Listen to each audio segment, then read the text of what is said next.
I quickly looked at the table of contents. I didn't see the name of the individual we're about to honor.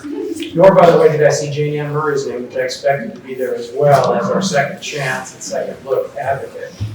But it's such a thin tone that we're going to add to it tonight. And we're going to add to it by honoring a gentleman by the name of Jason Hernandez.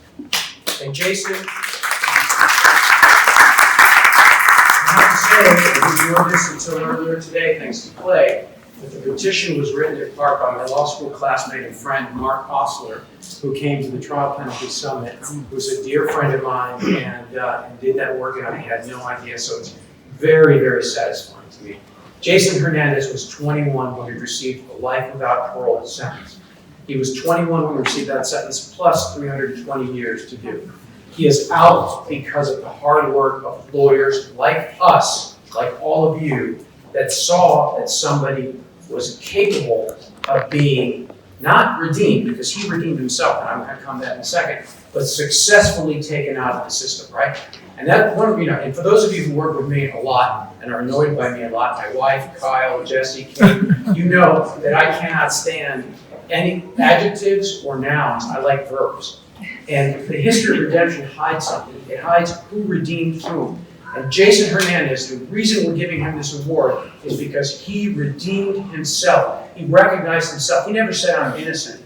He's in there for 320 years and a life sentence. And what he did was to say, I am going to become the best person I can be. And he did it reading Viktor Frankl's book about having been in a Nazi concentration camp. And that comes full circle to what is happening in Europe now. The destruction of democracy. Because everywhere where that kind of discrimination and genocide, whether it's the Holocaust, or it's African Americans here in the United States, or Latinx people here in the United States, or indigenous people on the Amazonian plains in South America, we all have to stand side by side, because everywhere that one of these people is hurt, everywhere where a vulnerable person is hurt, we are all hurt. And that is what Jason Hernandez recognized in himself. He redeemed himself when his brother tragically died, was killed while his brother was in prison and Jason was in prison. And he said to himself, I am going to turn my life around, and that is exactly what he did. And everybody who we represent is capable of that. Nobody is not capable of redeeming themselves if we give them the opportunity, if we support them. If we take things away and we treat them badly and we tell them that they're not capable, of course, that can happen to any child, any person. But what he exemplifies is the ability, even without the support, to do that. And that is why we have to throw lifelines back to people who have been destroyed by the trial penalty, who are doing life sentences, who have been thrown in these awful places, Angola, and all the places that Jason was. We have to throw a line back. So it is tremendously satisfying to me to be able to present to Jason, who unfortunately is not here because of an illness, the award, the NFCJ and NACDL Champion of Justice Award for his dedication to criminal legal reform and also to his own life. So Jason Hernandez, wherever you are, and he's home because he's ill, thank you for who you are, and we are proud to give you this award. Here, here. Look at his Facebook page. The man is absolutely moved by it. But because he's a generous soul, because he's learned in his work, redeeming himself without the help of anybody else, that he is a brother and to all of us. And so he said, just give it to somebody else who deserves it more than I do. And of course we're not going to do that, but I thought I should convey that. Here's the message that he asked us to read.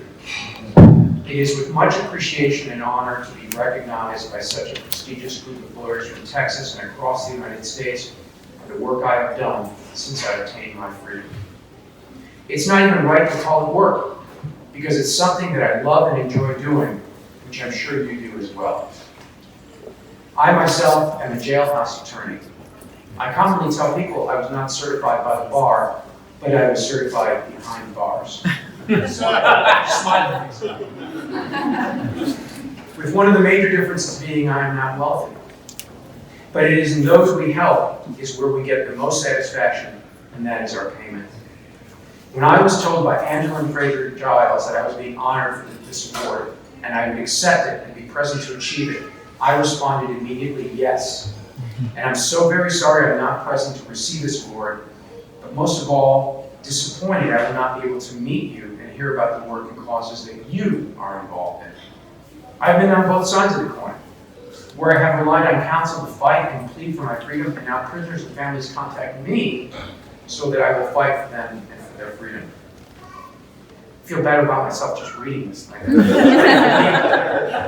Both sides are heart-wrenching, especially when a person deserves a second chance and you know there's nothing you can do for him or for her. The work we do is tough and it takes a toll on you, but we do it because we want to see justice, and justice does not necessarily always mean to be punished.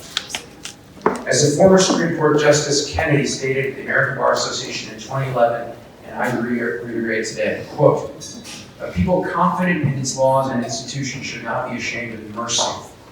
The greatest of poets reminds us that mercy is mightiest in the mightiest. It becomes the throne of monarch better than his crown." I hope more lawyers say to chief executives, "Mr. President, or Your Excellency, or Governor, this young man has not served his full sentence, but he has served long enough." If you say that with an Irish lilt, you get that's my experience. Give him what you can only give him. Give him another chance. Give him a priceless gift. Give him liberty. For still, he or she is part of the family of humankind. That's what I was trying to say before. He said it so much better. I thank all of you for this accomplishment, for it is not only an acknowledgement of myself, but all of those who are formerly incarcerated and who may still be incarcerated, and of the good we can contribute to a more just society. For we are all stronger together. God bless you and this great country.